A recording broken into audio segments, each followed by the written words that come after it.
এই fatty liver হয় বেশিরভাগ, লিভারে চর্বি জমে, আর লিভারে চর্বি জমে হজম হতে না পারলে লিভারে আলসার হয়, ঘা হয়, আর লিভারে ক্যান্সার হয়ে মানুষ মারা যায়। তিনটে। 4 নাম্বার হলো গুরুত্বপূর্ণ জিনিস তো দেহের মধ্যে আমি তৈরি করেছি, সেটা হলো কি? কিডনি। কি বললাম বাপ? কিডনি। কিডনিটাকে ঠিক রাখার জন্য তোর পর্যাপ্ত পরিমাণ পানি পান করতে হবে। তুই তো সারা দিনে তো 6 লিটার পানি খাওয়ার দরকার, তুই তো খাস তো 3 গ্লাস। কিছু বুঝতে পারছিস না? তোর ডাক্তার বলছে সারা দিনে 6 লিটার পানি খেতে হবে, তা তুই তো খাস তো মাত্র 4 গ্লাস, তা তোর কিডনি খারাপ হবে না হবে কেন? কিডনিতে পাথর জমছে, ডায়ালিসিস করতে হচ্ছে, জীবন শেষ। বাপেরা, সৃষ্টিকর্তা আরো বলছে তোকে আমি তৈরি করলাম কিভাবে? এই হিন্দু, মুসলিম, জৈন, ব্রাহ্মণ, খ্রিস্টান, বক্তব্যটাকে ফলো করুন। এখন আমি বিভিন্ন ধর্মের, সর্বধর্মের সমন্বয়ে কথা বলছি, এরপরে কোরআনের আলোচনায় যাব। সৃষ্টিকর্তা বলছেন তোকে আমি সৃষ্টি করলাম কিভাবে? দেখ, তোর বাপের 4টে অঙ্গ। কয়টা কয়টা কয়টা? বাপের কটা অঙ্গ? তোর বাপের 4টে অঙ্গ, তোর মায়ের 4টে অঙ্গ, তাহলে কত হলো? 8টা। আর আমি আল্লাহ সৃষ্টিকর্তা দিয়েছি 5টা। এই 13টা জিনিস দিয়ে আমি সৃষ্টিকর্তা তোকে তোর মায়ের পেটে তৈরি করেছি। ধরে বলো। আজকের বাড়িতে যাবেন, বাড়িতে গিয়ে আপনার জন্ম দেওয়া সন্তানকেরা প্রমাণ পাবেন। আপনি আপনার সন্তানকে সামনে দাঁড় করিয়ে দেখে নেবেন, আপনার পা থেকে মাথা পর্যন্ত আর ওই বাচ্চার পা থেকে মাথা পর্যন্ত 4টে অঙ্গ বাপের সঙ্গে মিলবে, আর মায়ের 4টে অঙ্গ বাপের সঙ্গে মিলবেই মিলবে, এই বাচ্চার সঙ্গে মিলবেই মিলবে। বাপের 4টে অঙ্গ, মায়ের 4টে অঙ্গ, আর সৃষ্টিকর্তা দেয় 5টা, পঞ্চ ইন্দ্রিয়। ব্যাস। এরপরে সৃষ্টিকর্তা বলছেন তোকে আমি সৃষ্টি করেছি। আচ্ছা বাপেরা, আপনাদের চোখে আমি একজন পুরুষ তো বলেন না বাবা? পুরুষ। আর আমার চোখে আপনারা প্রত্যেকেই পুরুষ, আপনারাও পুরুষ, আমিও পুরুষ। সৃষ্টিকর্তা বলছেন সবাই পুরুষ, কিন্তু 3টে জিনিসের পার্থক্য। আপনার 3টে জিনিস আলাদা সৃষ্টিকর্তা করেছেন, আর আমার 3টে জিনিস আলাদা। কি? 1 নাম্বার, সৃষ্টিকর্তা বলছেন তোর ব্লাডটা আলাদা। সুবহানাল্লাহ বলা গেল না? ব্লাডটা আলাদা। আমার ও পজিটিভ, এনার বি পজিটিভ, এনার এ মাইনাস, এ মাইনাস, ওর ও মাইনাস, তার ও A B plus, or O B minus. ঠিক না বেটি? 1 নাম্বার, ব্লাডটা আমি আলাদা করেছি। কিসের ব্লাড দিয়ে মারামারি করিস? রক্ত নিয়ে মারামারি করিস? কিসের অহংকার? রক্তের অহংকার দেখাস? শুনে নিন, আল্লাহর নবী বলেছেন আজকে যে সূরা তাফসীর করব, যে সূরাটার তাফসীর হবে আজকে, ওই সূরাটার শেষে আয়াত করতে তাফসীর করতে করতে আজকে আলোচনা হবে। আপনাদের হাতে 2.5-3 ঘন্টা সময় হবে বাবা। আমি বাবা বাস্তব কথা বলি, আমি এই ঘন্টা ধরে ওয়াজ করা মানুষ নই। আমি আমার জীবনে কোনোদিন এই ঘন্টা ধরে ওয়াজ করিনি। এই 29 বছর জলসা জীবনে আল্লাহর কোরআন নিয়ে বসেছি। 3-4 ঘন্টা যা আলোচনা হবে হবে ইনশাআল্লাহ, একটা সূরার আলোচনা হবে। That's enough. তো আমার বাপেরা একটু ধৈর্য সহকারে বোঝার চেষ্টা করুন, অনুরোধ করে বলছি। আল্লাহর কোরআন, নবীর হাদিস, এখন বাস্তব থেকে সামাজিক কিছু কথাবার্তা আমি বলছি, একটু মাথায় রাখুন। 1 নাম্বার হলো ব্লাড, তোর ব্লাডটা আলাদা। 2 নাম্বার কি আলাদা জানেন? প্রত্যেকের আলাদা, কারোর সঙ্গে কারোর মিল নেই। সৃষ্টিকর্তা নিজেই বলছেন, আল্লাহ নিজেই বলছেন। 2 নাম্বার কি আলাদা? আচ্ছা বাপেরা বলুন তো দেখি, এই খুনিকে আইডেন্টিফাই করা হয় কিভাবে? আমার ভাষা বুঝতে পারছেন আপনারা? খুনিকে আইডেন্টিফাই করা হয় কিভাবে? বলেন বলেন। কারণ মনে পড়ছে না? আরে বাবা সংক্ষেপে উদাহরণ দিচ্ছি। আমি ধরুন এই ব্যক্তিকে খুন করে পালালাম, আপনাদের মাটিয়া থানার পুলিশ আমাকে চেনে না, দেখে না, আপনারা কেস করলেন আমার বিরুদ্ধে। মাটিয়া থানার ওসি করবে কি? আমার বাড়িতে যাবে, আমার আধার কার্ডটা নেবে, আধার কার্ডটা নিয়ে আমাকে খুঁজবে। এবার প্রথমে আমার যদি খুঁজে বের করে, সর্বপ্রথম ফিঙ্গারপ্রিন্টটা চেক করবে, তাই তো নাকি? যদি মিলে যায় আমাকে অ্যারেস্ট করবে, তাই তো নাকি? এখন ধরুন আমি এই মৌলানা সাহেবকে খুন করে 2 মাস পালিয়েছি, গিয়ে 2টো হাতের কবজি থেকে কেটে দিয়েছি, 2টো হাতের কবজি থেকে বাদ দিয়ে দিয়েছি। কি করে চিনবে? তবুও আল্লাহ বলছেন তবুও তো ধরা যাবে। কি কোরআন বলছে, আলাম নাজআল লাহু আইনাইন ওয়া লিসানান ওয়া শাফাতাইন ওয়া হাদাইনাহুন নাজদাইন। আল্লাহ বলছে আমি কি আল্লাহ তোর দুটো চোখ দান করি নাই? এই হিন্দু মুসলিম খ্রিস্টান জৈন ব্রাহ্মণ, আমি কি তোর দুটো চোখ দান করি নাই? শুনে রেখে দিন, খুনিকে আইডেন্টিফাই করা হয়, ফিঙ্গারপ্রিন্ট যদি না পাওয়া যায়, প্রত্যেকের চোখের রেটিনা আল্লাহ পাক আলাদা করে পাঠিয়েছে। আধার কার্ড যখন করেছিলেন আপনার আধার কার্ড, তখন অফিসাররা আপনাদের বলেছিল কি চোখটা বড় করে চান, বলেছিল না? তা চোখটা চাইতে কেন বলেছিল? আল্লাহ পাক কোরআনে বলে দিয়েছে পৃথিবীর জমিনে কারো চোখের রেটিনার সঙ্গে কারো চোখের রেটিনার মিল নেই। জোরে বলুন। সৃষ্টিকর্তা বলছে ওই জিনিসটা দেখ, চোখ নিয়ে একবার চিন্তা কর, আর আমি আল্লাহ আমাকে একবার আল্লাহ আল্লাহ বলে ডাক। দুটো হলো, এক নাম্বার ব্লাড, দু নাম্বার কি চোখের রেটিনা, তিন নাম্বার হলো ফিঙ্গারপ্রিন্ট। কোরআনে আছে, আয়া সাবুল ইনসানু আল্লাহ নাজমা ইযামা বালা কাদিরিনা আলা আন নুসাউবিয়া বানানা। সূরার নাম সূরা কিয়ামা, আয়াত নাম্বার 4-5, সূরার নাম সূরা কিয়ামা 29 নম্বর পারা। কোরআন বলছে মানব জাতি, হে মানব জাতি, এখানে হিন্দু মুসলমান কোনো পার্থক্য নেই। হে মানব জাতি, আমি তোদের সৃষ্টি করেছি, আর তোরা যেন কোনোদিন মনে মনে চিন্তা করবি না আমরা মরে গেলে পচে গলে হাড় হয়ে যাব, পরকালে সৃষ্টিকর্তা মনে হয় আমাদের তুলতে পারবে না। খবরদার কোনোদিন ভাববি না এই পৃথিবীর জমিনে যেমন তোদের বুড়া আঙুলের ছাপ, যেমন কারোর সঙ্গে কারোর কোনো মিল নেই, কিয়ামতের মাঠে কারোর সঙ্গে কারোর কোনো মিল পাবি না। কোরআনের এই আয়াতকে নিয়ে কে গবেষণা করলো? থাইল্যান্ডের চ্যাংম্যাং ইউনিভার্সিটি অ্যানাটমি বিভাগের প্রফেসর, বিখ্যাত পণ্ডিত বৈজ্ঞানিক, লোকটার নাম হলো তাথাগাত জেসান। উনি একজন খ্রিস্টান, হিন্দু নন, মুসলমান নন। উনি বললেন কোরআনে ভুল আছে। বলে কি ভুল? বলল কোরআনে লেখা আছে বুড়ো আঙুলের ছাপ নাকি কারোর সঙ্গে কারোর কোনো মিল নেই। আমি কোরআনের ভুল বের করে শুনবো। উনি করলেন কি, 1000 মানুষের বুড়ো আঙুলের ছাপ নিলেন, 1 বছর ধরে গবেষণা করে দেখছেন কারোর সঙ্গে কার মিল আছে। যখন কারোর সঙ্গে কারোর কোনো মিল পেলেন না, ল্যাবরেটরির ভিতরে দাঁড়িয়ে দাঁড়িয়ে ইসলামের কালেমা পড়ে মুসলমান হয়ে গেলেন। 3টে হলো। এরপরে সৃষ্টিকর্তা বলছে বান্দা শোন, আমি তোকে সৃষ্টি করলাম, এবার আমাকে ডাকবি কেন? আমার পরিচয়টা তোরা জেনে নে।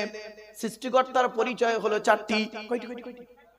1 নাম্বার তিনি বলছেন কুল, নবী তুমি বলো হুয়াল্লাহু আহাদ।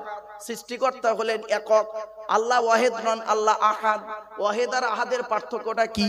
ওয়াহিদুন মানে এক, যার 2 আছে বা থাকতে পারে, আহাদুন মানে এক, যার 2 হয় না। তাই আল্লাহর পরিচয় জানতে চাওয়া হয়েছিল নবীর কাছে। নবী মুহাম্মদ সাল্লাল্লাহু আলাইহি ওয়াসাল্লাম সৃষ্টিকর্তা আল্লাহকে বললেন, ওগো সৃষ্টিকর্তা তোমার পরিচয় জানতে চায় এরা। সৃষ্টিকর্তা নিজেই বলে দিলেন ডাইরেক্ট, কুল নবী তুমি বলো হুয়াল্লাহু আহাদ। সৃষ্টিকর্তা হলেন একক। 2 নাম্বার সৃষ্টিকর্তা আল্লাহুস সামাদ। সৃষ্টিকর্তা আল্লাহ বেনিয়াজ, অমুখপেক্ষী, তিনি কারোর মুখপেক্ষী নন। 3 নাম্বার তিনি বলছেন লাম ইয়ালিদ ওয়া লাম ইউলাদ। সৃষ্টিকর্তা কাউকে জন্ম দেয়নি, সৃষ্টিকর্তাকেও কেউ জন্ম দেয়নি। 4 নাম্বার হলো ওয়ালাম ইয়াকুল্লাহু কুফুয়ান আহাদ। সৃষ্টিকর্তার সমকক্ষ কেউই নেই, সৃষ্টিকর্তার সমকক্ষ কেউই নেই। অনুরোধ করে বলে যাচ্ছি, মনে রাখবেন সৃষ্টিকর্তা হলেন একক, এটা আপনার যেন মাথায় থাকে। এরপরে সৃষ্টিকর্তা নিজেই বলছে পৃথিবীর মানুষ শোন, এই পৃথিবীর জমিনে আমি যুগে যুগে মানুষকে সঠিক পথে চালনা করানোর জন্য একটা গাইড বুক পাঠিয়েছি, গাইডার পাঠিয়েছি। পৃথিবীতে মোট 104টা গাইড বুক পাঠিয়েছি। কত? 104টা গাইড বুক পাঠিয়েছি। তার মধ্যে 100টা হলো ছোট ছোট, আর 4টা হলো বড় বড়। 4টে বড় বড় কি কি? 1 নাম্বার ইহুদিদের হেদায়েতের জন্য মুসা বলে একজন নবীকে পাঠিয়েছিলাম, মুসা বলে নবীকে পাঠিয়েছি। তার সঙ্গে একটা গাইড বুক দিয়েছিলাম, গাইড বুকটার নাম হলো তাওরাত, যার খণ্ড হলো পারা হলো 1000। কত? 1000 পারা তাওরাত। সৃষ্টিকর্তা বলছেন মানুষকে সঠিক পথে চালনা করানোর জন্য আমি সৃষ্টিকর্তা করলাম কি, এই পৃথিবীতে আমি একটা নবী পাঠাল, রসুল পাঠালাম, নবী পাঠালাম, তার সঙ্গে একটা গাইড বুক পাঠালাম। গাইডার আর গাইড বুক দুটো দিয়েছি। গাইডারটার নাম হলো দাউদ নবী, গাইড বুকটার নাম হলো জবুর কেতাব, যেটা হলো 150 খণ্ড বা 150 পারা। কত কত এগুলো মাথায় রাখুন। 3 নাম্বার হলো পৃথিবীর মানুষকে সঠিক পথে চালনা করানোর জন্য আমি সৃষ্টিকর্তা করলাম কি, একটা গাইড বুক পাঠালাম, গাইডার পাঠালাম। গাইড বুকটার নাম হলো ইনজিল কেতাব, যার খণ্ড হলো 27 বা 27 পারা। আর গাইডারটার নাম হলো ঈসা নবী। সর্বশেষে আমি করলাম কি, পৃথিবীর মানুষকে সঠিক পথে চালনা করানোর জন্য, সমগ্র মানব জাতিকে সঠিক পথে চালনা করানোর জন্য সর্বশেষে একটি কেতাব পাঠালাম, গাইড বুক পাঠালাম, আর গাইডারকে সঙ্গে দিয়ে পাঠালাম। গাইডারটার নাম হলো মুহাম্মদুর রাসূলুল্লাহ সাল্লাল্লাহু আলাইহি ওয়াসাল্লাম, আর গাইড বুকটার নাম হলো দি হোলি কোরআন। পৃথিবীর সমস্ত জিনিস, সমস্ত কথাবার্তা, সমস্ত গবেষণা সব কিছু আমি এই গাইড বুকের ভিতরে দিয়েছি। তুই একবার মাথা মেরে মেরে চিন্তা করে করে বের কর, আমি আল্লাহ তোর গবেষণায় রহমত নাজিল করব। আমরা তো কোরআন কিনে গবেষণা করিনি, আমরা কোরআন কিনে গবেষণা করিনি। এ কোরআন কিনে গবেষণা করছে কারা? America, London, France, Britain, Japan, Jordan, জার্মানির ঠান্ডা করে বসে বসে কোরআন কিনে গবেষণা করছে। কারা করেছে? Humphry Davy, Michael Faraday, Einstein, Isaac Newton, doctor Maurice বুখাইরি, mister Cook, mister Jabri, mister Campbell, Raja Rammohan Roy, Ishwarchandra Vidyasagar, Rabindranath Tagore, Acharya Jagadish Chandra Bose, Francis Drake, William স্কিপুর, William Harvey, Thomas, George Bernard, এরা কোরআন কিনে গবেষণা করলো। আর আমরা মুসলমানরা কি করলাম? মুসলমানদের মধ্যে আমরা করলাম কি, কোরআনকে নিয়ে গবেষণা করা বাদ দিয়ে আমরা করলাম কি, গোল টুপি, লম্বা টুপি, চেরা জামা, ফাড়া জামা, বুকে হাত বাঁধা, নাভির নিচে হাত বাঁধা, হাত তুলে মোনাজাত করা না করা, এই নিয়ে মারামারি করতে করতে আমাদের সময় শেষ। ঠিক না বেঠিক? আমার বাপেরা, আপনাদের হাতে ধরে বলে যাচ্ছি, ধর্মের ভেতরে আর মারামারি করবেন না। ধর্মের ভেতরে মারামারি না করে একটু কোরআন নিয়ে গবেষণা করি। চলুন, আজকের বেশ কিছু শিক্ষণীয় কথা আজকের আছে। যে সূরাটির আলোচনা করব সেই সূরাটির পরিচয় আপনাদেরকে দিচ্ছি। কোরআনের ভিতরে এখন যাইনি, তার আগে আমি ঘরের ভিতটা বেঁধে নিই, তারপরে বিল্ডিংটা করতে সুবিধা হবে। শুনে নিন। এবার আসছি আমাদের যিনি গাইডারটার নাম হলো মুহাম্মদ সাল্লাল্লাহু আলাইহি ওয়াসাল্লাম, তাই তো নাকি বাপ? আচ্ছা, সে গাইডারের পরিচয়টা দিই। আল্লাহর পরিচয় দিয়েছি, এবার গাইডারের পরিচয়টা দিই। আমাদের নবীর নাম মুহাম্মদ সাল্লাল্লাহু আলাইহি ওয়াসাল্লাম। তিনি কোন বংশে জন্মগ্রহণ করেছেন বাবা? কুরাইশ। কুরাইশটা কে? কার নাম কুরাইশ? শুনে নিন, একটু সুবহানাল্লাহটা জোরে বলবেন একটু মুসলমানরা। মুহাম্মাদের বাপের নাম আব্দুল্লাহ, আব্দুল্লাহর বাপের নাম আব্দুল মুত্তালিব, আব্দুল মুত্তালিবের বাপের নাম আব্দে মান্নাফ, আব্দে মান্নাফের বাপের নাম হাশিম, হাশিমের বাপের নাম কুসাই, কুসাইয়ের বাপের নাম কিলাব, কিলাবের বাপের নাম মুররা, মুরার বাপের নাম লুবাই, লুবাইয়ের বাপের নাম কাব, কাবের বাপের নাম গালিব, গালিবের বাপের নাম ফিগির, ফিগির থেকে কুরাইশ বংশ এসেছে। নবীর বাপের নাম আব্দুল্লাহ, মায়ের নাম আমিনা, দাদার নাম আব্দুল মুত্তালিব, দাদির নামটা কি? নেতিলা বিনতে খব্বাব ব্রাকেটে ফতেমা, কেউ বলেছেন সামিরা। নবীর নানার নাম হলো আব্দুল ওয়াহাব জুহরি, নবীর নানির নাম হলো বারিরা বাবাররা, নবীর দুধমার নাম হলো হালিমা, নবীর দুধ বাপের নাম হলো হারেস, নবীর দুধ ভাইয়ের নাম আব্দুল্লাহ, নবীর বাপের নাম আব্দুল্লাহ, নবীর দুধ ভাইয়ের নাম আব্দুল্লাহ, দুটো জন এক করে ফেলবেন না। নবীর জন্ম 570 খ্রিস্টাব্দে, ইংরেজি কি মাস ছিল? 29শে আগস্ট, আরবি মাস ছিল রবিউল আউয়াল মাস 12 তারিখ, মতান্তরী 9 তারিখ, সোমবার শবে সাদেকের সময় আরবের মক্কা নগরী কুরাইশ বংশে নবীর জন্ম। নবীর বাপেরা হলো 10 ভাই, নবীর মায়েরা হলো 19 বোন। নবীর বাপেরা ক ভাই? 10 ভাই। নবীর 9টা চাচা, 18টা খালা, আর 6টা ফুপু। কটা কটা কটা ফুপু? ফুপু বোঝে ভাইয়েরা? হ্যাঁ বোঝে। বাপের বোনকে কি বলে? ফুপু। নবীর 6টা ফুপু, 9টা চাচা, 18টা খালা, 7টা ছেলে মেয়ে নবী। এবার শুনে নিন, নবীর 9টা চাচার নাম কি? বড় চাচার নাম হলো হারেস। কি বললাম? হারেস, জুবায়ের, মুকাইয়িব, হাইদা, জাইদা, আবু লাহাব, হামজা, আব্বাস, আবু তালিব। নবীর বাপ হলো আব্দুল্লাহ। কই আবু জাহালের নাম তো এখানে নেই। অনেক বক্তা ওয়াজ করে আবু জাহাল নাকি নবীর চাচা, বলে না? এই কত পিচ্চা মরিচা বলে, জানে না তাই বলে। রাগ করো না বাবা, আবু জাহাল নবীর চাচা নয়। তাহলে আবু জাহালটা কে? ওর পরিচয়টা কি শুনে নিন। আবু জাহালের পরিচয়টা শুনে নিন। আবু মানে পিতা, জাহাল মানে মূর্খ, মূর্খের পিতা। আবু মানে পিতা, জাহাল মানে মূর্খ, মূর্খের পিতা। ওর অরিজিনাল নাম কি? আমের বিন হিসাম। আমের বিন হিসাম। ওর বাড়ি কোথায়? সিরিয়ায়। সিরিয়ায়। ওর বাপ কি করত? ওর বাপ ছিল একজন মেথর। মা কি করত? একজন চরিত্রহীনা নারী ছিল। কি দাঁড়ালো? যার বাড়ি হলো, যার নাম হলো আমের বিন হিসাম, যার বাড়ি হলো সিরিয়ায়, যার বাপ হলো মেথর, মা হলো চরিত্রহীনা নারী, নবী তার লানতের সার্টিফিকেট দিল মূর্খের পিতা। তুমি বক্তা তাকে নবীর চাচা বলে ওয়াজ করলে, আর আম মানুষরা বুঝলো না, সুবহানাল্লাহ বলে চিল্লে উঠলো। কিছু বুঝতে পারেননি? এই জন্য বাবা আলেমের ওয়াজ শুনবেন। হাতে ধরে পায়ে ধরে বলে গেলাম উত্তর 24 পরগনার লোকেদেরকে, এই জেলায় জন্মগ্রহণ করেছে বাংলার বড় আলেম আল্লামা রুহুল আমিন রহমাতুল্লাহ আলাইহি। এই জেলায় তার জন্ম। আর তোমরা এই জেলার মানুষ হয়ে ভণ্ডদের ওয়াজ শুনে কেন ঈমান নষ্ট করো? কিয়ামতের মাঠে আল্লাহ তোমাদের ছাড়বে না। এই জন্য বাবা আলেমের ওয়াজ শুনবেন, বেআলেমের ওয়াজ শুনবেন না। হাতে ধরে পায়ে ধরে বলে গেলাম। কি হলো বাপ? থাক থাক থাক, হ্যালো হ্যালো হ্যালো, থাক থাক থাক। আলেমের ওয়াজ শুনবেন, আলেমের সঙ্গে বসে থাকবেন, হাক্কানি আলেমের পাশে বসবেন। নবীজি বলেছেন আমার কথা নয়, নবীর কথা আমার কথা নয়। নবী বলেছেন কুন আলিমান, হাক্কানি আলেম হও। কুন আলিমান, হাক্কানি আলেম হও। হাক্কানি আলেম যদি হতে না পারো, আও মুতাআল্লিমান, হাক্কানি আলেমের ছাত্র হও। হাক্কানি আলেম হতে পারোনি? ঠিক আছে ঠিক আছে। আও মুতাআল্লিমান, হাক্কানি আলেমের ছাত্র হও, তাও তুমি সুযোগ পাওনি। আও মুস্তামিআন, হাক্কানি আলেমরা যেটা বলে মনোযোগ সহকারে শ্রবণ করো, তাও যদি কপালে না জোটে। আও মুহিব্বান, হাক্কানি আলেমদেরকে অন্তর দিয়ে ভালোবাসো। ওয়ালা তাকুন খামিসান ফাতুহলিকু, 5 নাম্বারটা হতে যেও না, তাহলে তুমি নরকবাসী হয়ে যাবে। দাদা হুজুর পীর কিবলা রাহমাতুল্লাহ আলাইহি গেছিলেন একজন হাক্কানি আলেম।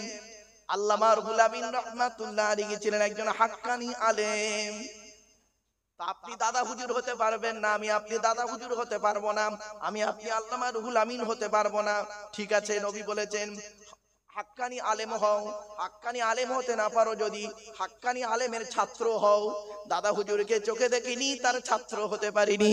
আল্লামা হুজুরকে চোখে দেখিনি, তার ছাত্র হতে পারিনি। 2 নম্বরটাও কেটে গেল। আও মুস্তামিআন, নবী বলেছেন হাক্কানি আলেমরা যেটা বলে মনোযোগ সহকারে শ্রবণ করো। তাকে চোখে দেখিনি, তার ওয়াজ শুনিনি, কি করে তার কথা শুনবো বুঝবো? দাদা হুজুরকে চোখে দেখিনি, মুস্তামিআন কি করে আমল করব? মনোযোগ সহকারে শুনবো কি করে? তাহলে 3 নাম্বারটাও বাতিল হয়ে গেল। কিন্তু 4 নাম্বারটা তো হতে পারে। 4 নাম্বারটা গুরুত্বপূর্ণ। নবী বললেন আও মুহিব্বান, হাক্কানি আলেমদেরকে মহব্বত দিয়ে ভালোবাসো। দাদা হুজুরকে বলাকি আল্লামা রুহুল আমিন হুজুরকে অন্তর দিয়ে যদি ভালোবাসতে পারি, দুনিয়াতে শান্তি পাবো, আশা করি আখিরাতে লাভ হয়ে যাবে আমাদের। কি বুঝলেন? এখন যদি সেই হাক্কানি আলেমদের যদি কেউ গালি দেয়, হাক্কানি আলেমদের যদি কেউ গালি দেয়, তার অবস্থা কি হবে শুনে নিন। আল্লাহর নবীর স্ত্রী আম্মা জান আয়েশা বলছেন লা তাসুব্বুল আমওয়াতা, তোমরা মৃত ব্যক্তিদের কোনোদিন গালি দিতে যেও না।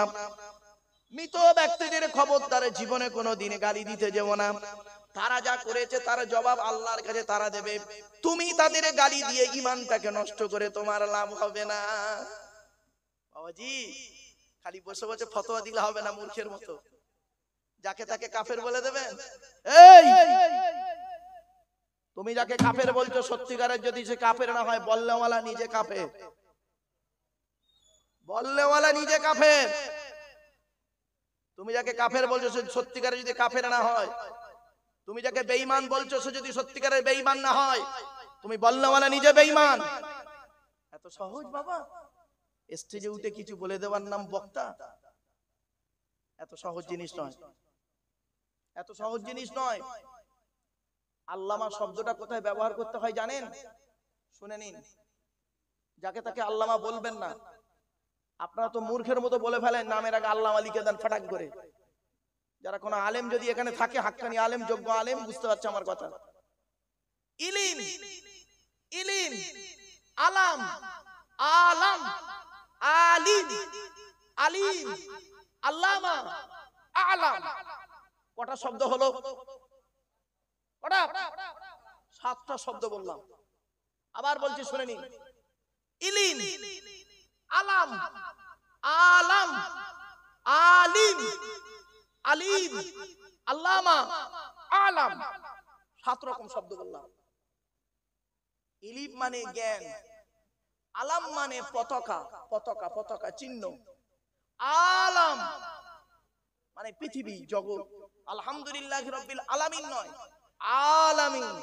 আইনে খাড়া জবর আছে, কোরআন শরীফ সহি করে পড়তে পারে না। এবার আসছি আলিম, ইসমে ফাইল, ইসমে ফাইল জ্ঞানী, আলিম সিফাতে মুসাব্বা।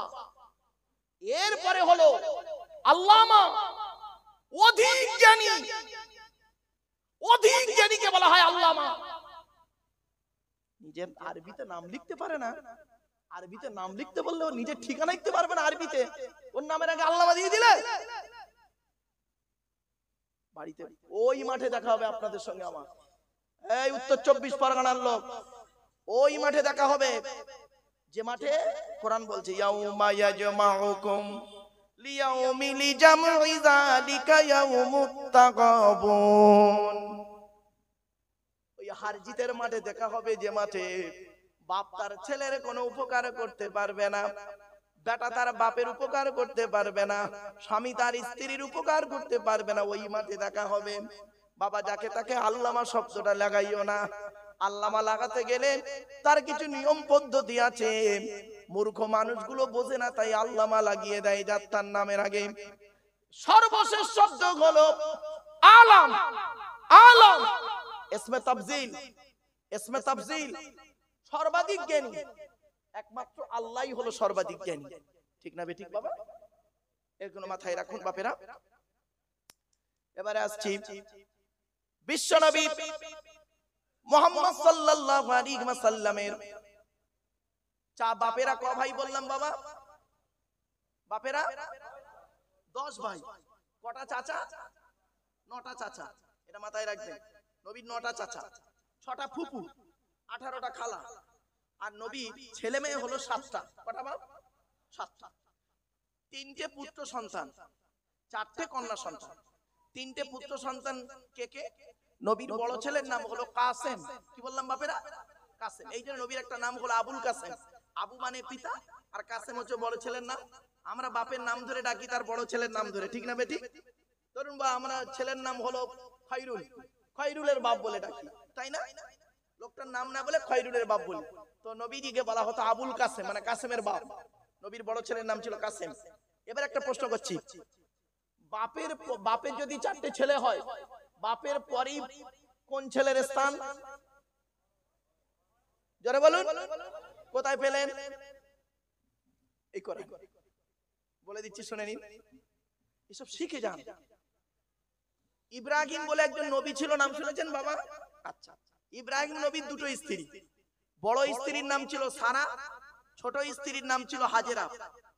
ছোট স্ত্রীর ছেলে হয়েছিল একটা, নাম হলো তার ইসমাইল নবী। হাজেরার ছেলে ইসমাইল। আর ইসমাইলের 14 বছর পরে, কত বছর? 14 বছর পরে বড় স্ত্রীর বাচ্চা হয়। তার একটা নবী হয়েছিল, নাম হলো ইসাক নবী। তাহলে বাপের বড় ছেলে কে হলো? ইসমাইল। ইব্রাহিম হচ্ছে বাপ, ইসমাইল হলো বড় ছেলে, আর ছোট ছেলে হলো ইসহাক। তাই তো? কোরআনে যেখানেই পড়বেন, কোরআন শরীফ যারা পড়েন বাপেরা, কোরআন পড়তে গেলে সমস্ত জায়গায় লেখা আছে, যেখানে ইব্রাহিম নবীর কথা সেখানে লেখা আছে, শুনে দিন, ওয়া ইব্রাহিমা ওয়া ইসমাঈলা ওয়া ইসহাকা। প্রথমে ইব্রাহিমের নাম বাপ, তারপরে ইসমাইল, তারপরে ইসহাক। কোরআনের কোন জায়গায় লেখা নেই ইব্রাহিমের পরে ইসহাকের নাম। সব জায়গায় আছে ইব্রাহিমের পরে ইসমাইল, তারপরে ইসহাক, কারণ ইব্রাহিমের বড় ছেলে ইসমাইল আর তার পরে হলো ইসহাক, ছোট ছেলের পরে নাম। এখান থেকে বোঝা যায় বাপের পরই স্থান হলো বাপের বড় ছেলের। কিছু বুঝতে পারছেন না? এবার দেখেন বাপের বড় ছেলেটা বাপ মারা যাবার পর বড় ভাই কি করে, কি হিন্দু কি মুসলিম, বড় ভাই কি করে দেখবেন খুব পরিশ্রম করে ছোট ছোট ভাইদেরকে লালন পালন করে, ঠিক না বেঠিক? আর ছোট ছোট ভাইরা যখন একটু বড় হয়ে যায়, ওরা যখন একটু ব্যবসা বাণিজ্য করে ফেলে না, তখন বড় ভাইকে কি বলে জানেন? তুই আমাদের জন্য কি করেছিস, ঠিক না বেঠিক? এরকম বেঈমান ভাই অনেক আছে, নেমো খারাম ভাই হিন্দু মুসলমানদের মধ্যে অনেক আছে। দেখবেন বড় ভাই সারা জীবন করে গেল, তার কোনো নাম নেই, ছোট ছোট ভাইরা বড় হয়েই বলছে বড় ভাইকে তুই আমাদের জন্য কি করেছিস, তুই কি করেছিস। ব্যাস, দুই কাঁধে দুই ফেরেশতা আছে, সাক্ষী আছে। চলুন, বড় ছেলের নাম হলো কাসেম, মেজো ছেলের নাম হলো তাহের বা তৈয়েব, তাহের বা তৈয়েব। ছোট ছেলের নাম হলো ইব্রাহিম, মুহাম্মদ সাল্লাল্লাহু আলাইহি ওয়াসাল্লামের ছোট ছেলে। মারিয়া কিপ্তিয়ার গর্ভে ছিল। নবীর চারটে কন্যা, কে কে? বড় মেয়েটার নাম জয়নাব, মেজো মেয়েটার নাম উম্মে কুলসুম, সেজোটার নাম হচ্ছে রুকাইয়া, ছোটটার নাম হলো ফাতেমা, যার সঙ্গে নবী আলীর বিবাহ দিয়েছিলেন। ক্লিয়ার? এবার আসছি নবীর উপরে নাজিল হয়েছে কোরআন। কোরআনে পরিচয়টা কি? কোরআন আল্লাহর তরফ থেকে জিবরাইলের মাধ্যমে হযরত মুহাম্মদ সাল্লাল্লাহু আলাইহি সাল্লামের উপরে আরবের মক্কা নগরের নিকটবর্তী একটি গুহা, গুহাটির নাম হলো হেরা, হেরা নামক গুহাতে 610 খ্রিস্টাব্দে 1 ফেব্রুয়ারি সোমবার কোরআনের প্রথম আয়াত নাযিল হলো। কি? ইকরা, রিড, পড়ো পড়ো পড়ো। কোরআনের প্রথম বাক্য হলো পড়ো পড়ো। দুঃখের বিষয়, এই কোরআনে লেখা আছে 82 জায়গায় নামাজের কথা। কত জায়গায়? 82 জায়গায় নামাজের কথা আছে, আর লেখাপড়ার কথা কোরআনে আছে 92 জায়গায়। তো কোন সংখ্যাটা বেশি বাবা, 82 না 92? এ মুসলমান লেখাপড়ায় পিছিয়ে, এরা গবেষণায় পিছিয়ে।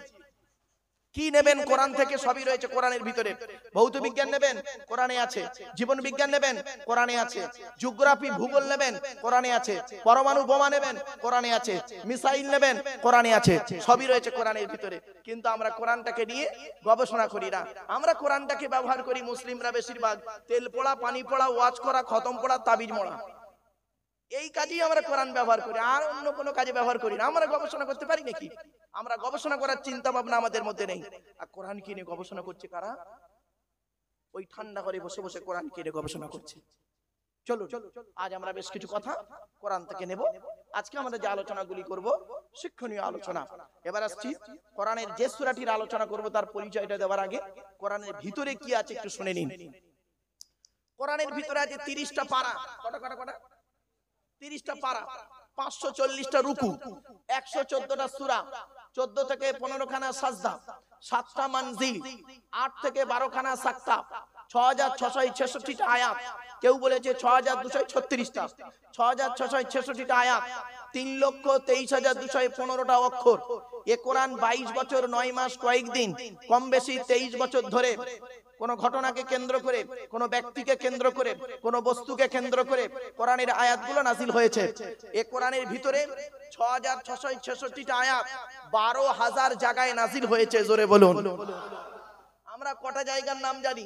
মক্কা আর মদিনার নাম জানি, আর তো জানি না। এজন্য বাপেরা কোরআনের আলোচনা যিনি করবেন, কোরআনের তাফসীর যিনি করবেন, কমসে কম তার 25 রকমের জ্ঞান থাকতে হবে। কত রকম? 25 রকমের জ্ঞান যার মধ্যে থাকবে, ওই লোকটা কোরআনের তাফসীর করার যোগ্যতা রাখে। কি কি? ইলমুন নাহু, ইলমুস সরফ, ইলমুল বালাগাত, ইলমুল বায়ান, ইলমুল বাদি, ইলমুল ইমলা, ইলমুল ইশতিকাক, উসুল, উসুলের সমস্ত দিক, হাকিকি, মাজাজি, ইবারাতুন নাস, ইশারাতুন নাস, দালালাতুন নাস, ইক্তিজাউন নাস, আম, খাস, মুতলাক, মুকাইয়াদ, সারি, কেনায়া। সাথে সাথে জানতে হবে এই আয়াতের শানে নুজুল, এই আয়াতটা কোন ঘটনাকে কেন্দ্র করে অবতীর্ণ হয়েছে সেই ঘটনাটা জানতে হবে। এই আয়াতটা নাসিক না মানসুখ জানতে হবে। এই আয়াতের পিছনে সহি হাদিস কি আছে জানতে হবে, সেই হাদিসটা সঠিক না বেঠিক, জয়ীব, গরিব, মৌজু, মকতু, এগুলো জানতে হবে। খবরে মুতাওয়াতির, খবরে মাশহুর, খবরে ওয়াহিদ জানতে হবে। সাথে জানতে হবে যিনি কোরআনের তাফসীর করবেন তাকে মুমিন হতে হবে। ফাসিকের তাফসীর শরীয়তে জায়েজ নয়। কোরআনের তাফসীর কোরআন দিয়ে হবে, কোরআনের তাফসীর হাদিস দিয়ে হবে। মন গড়া যদি কেউ তাফসীর করে তার ঠিকানা হবে জাহান্নাম। নবী বলেছেন, মান ফাসসারাল কুরআনা বিরাইহি ফালিয়াতাওয়াহু মাকআদাহু মিনান নার। যে ব্যক্তি কোরআনের ব্যাখ্যা মন গড়া করবে নিজের থেকে, তার ঠিকানা হবে জাহান্নাম। এত সহজ।